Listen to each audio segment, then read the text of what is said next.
Will Ferrell gave the following piece of marital advice. He said, before you marry someone, if you really want to see who they are, make them use a computer with slow internet.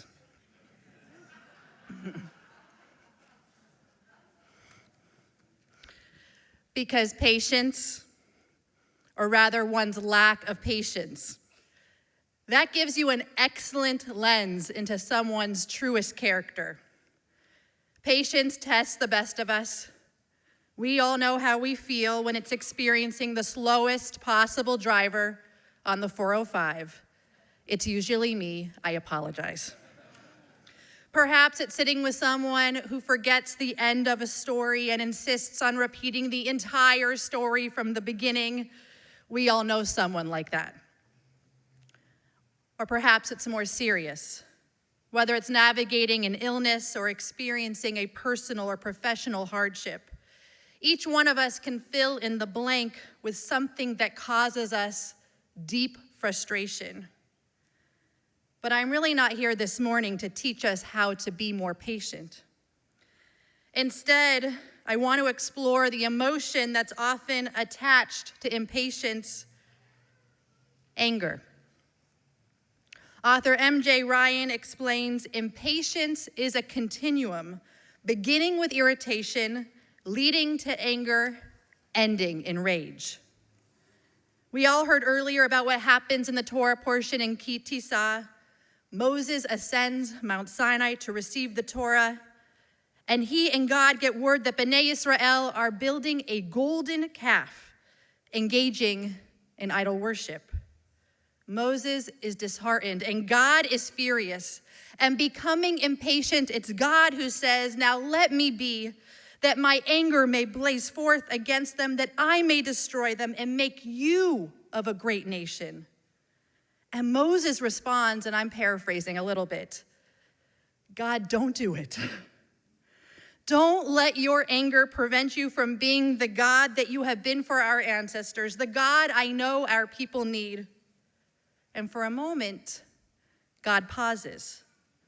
But we know that's not the end of the story, because the Midrash explains that as Moses walks down the mountain, God's letters, these divine, magical letters inscribed on the stone tablets, the letters see Bnei Israel dancing and praying to a foreign god.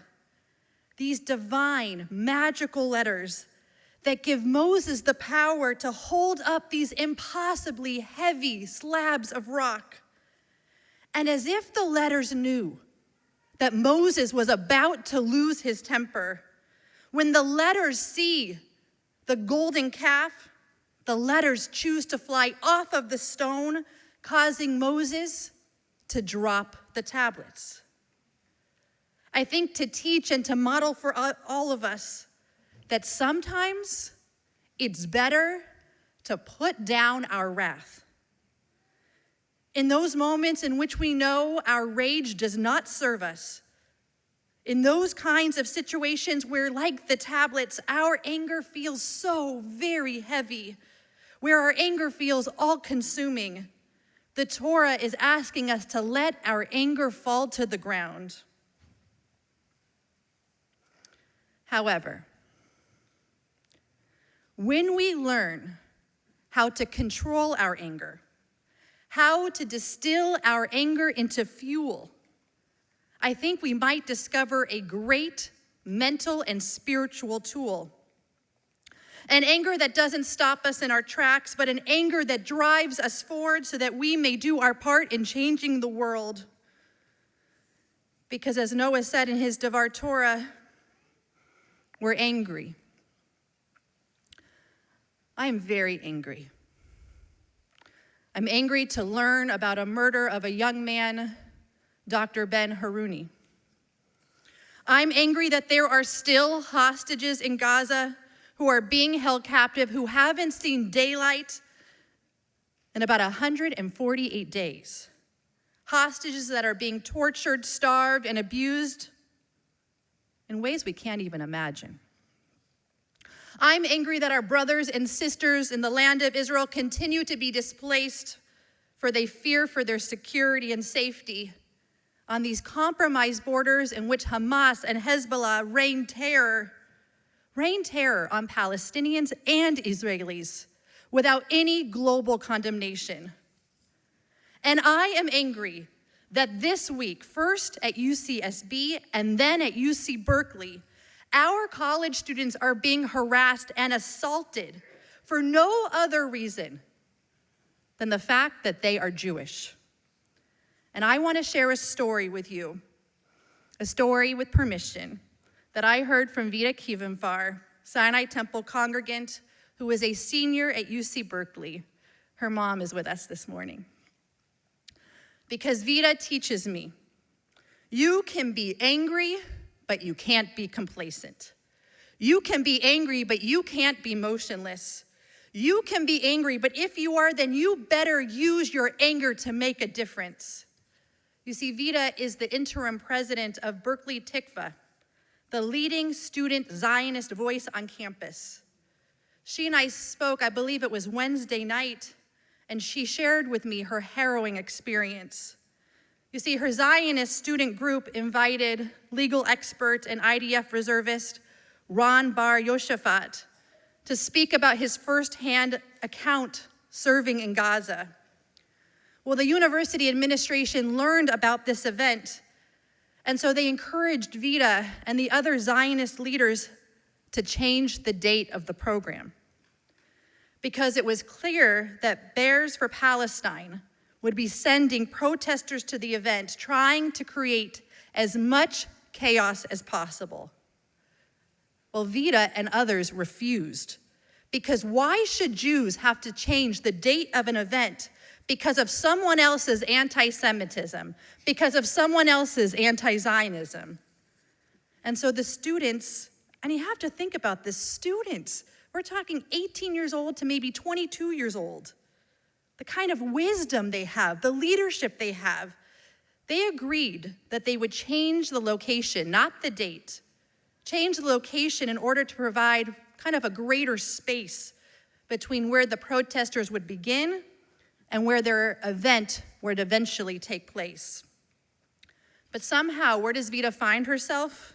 This young, brilliant, beautiful young girl is placed directly in the line of fire because she was told to block what they thought was the only entrance of the auditorium, and she would be the one cross-checking the RSVPs with people's IDs. Now, she could hear the protesters before she could actually see them. Imagine 200 people with faces covered walking straight towards you. Like I said, she thought she was the only open entrance into the event. Police were nearby, but the protesters weren't scared. They called her slurs. They were screaming at her. They tried to get in front of her computer to take pictures of the RSVP list because here we go, it's a list of Jewish students that they could target for the future. And then by chance, Vita looked down at her phone and saw a text message from a friend, and it said, "Vita, you have to get inside because they're here." They somehow got inside. Now, why was Vita scared? Because her younger sister, Shaya, was inside those doors. So she ran inside to make sure that Shaya was okay and see if there was any way to keep the other violent protesters out. But it was too late. The protesters had already smashed glass. They broke windows. One of her friends was strangled in the process of trying to close one of the doors. And Vita's own arm, her hand was injured, trying to do the same thing. Now, Vita explained to me that when she was outside, the police said to her, "We can't protect you. You should probably go indoors." But when she was inside, the police said to her, "You better go outside because inside you're no longer safe." So can you imagine that fear, that confusion, that rage? You're not safe inside, but you're not safe outside. So I want you to think for a moment. What do you think Vita did next?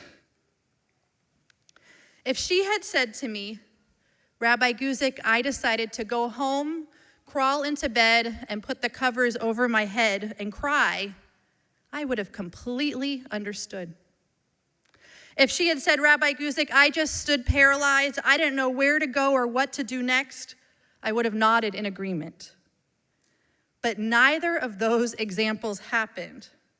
Instead, what Vida decided to do was contact all the original attendees for the event, and she told them that the speaker deserved to be heard, and they should all meet together right now in the midst of this chaos. They should go right now to Chabad to hear his voice. What Vida decided, she said, Rabbi Guzik, we needed to be together during this horrific experience, and we needed to mobilize.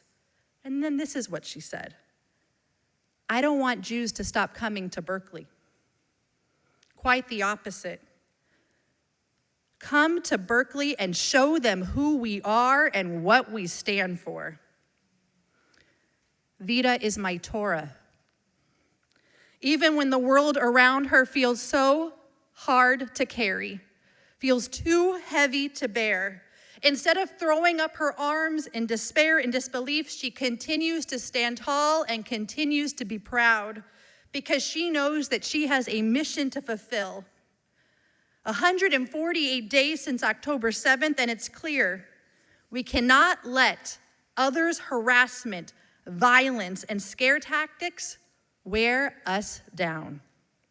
So be angry, be enraged, be loud, be strong, be unified, and don't give up.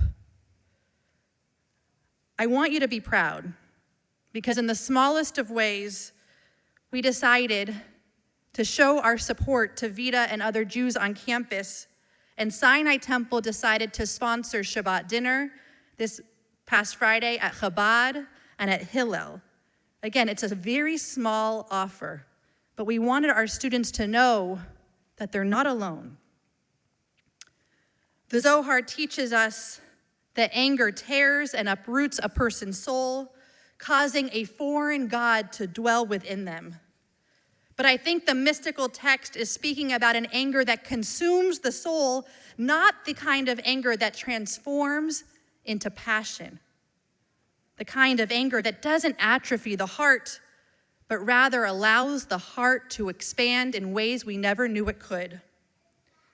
Now remember, after those first tablets fall to the ground, Moses doesn't abandon Bnei Israel. Once again, he ascends Har Sinai and returns with a second set of tablets.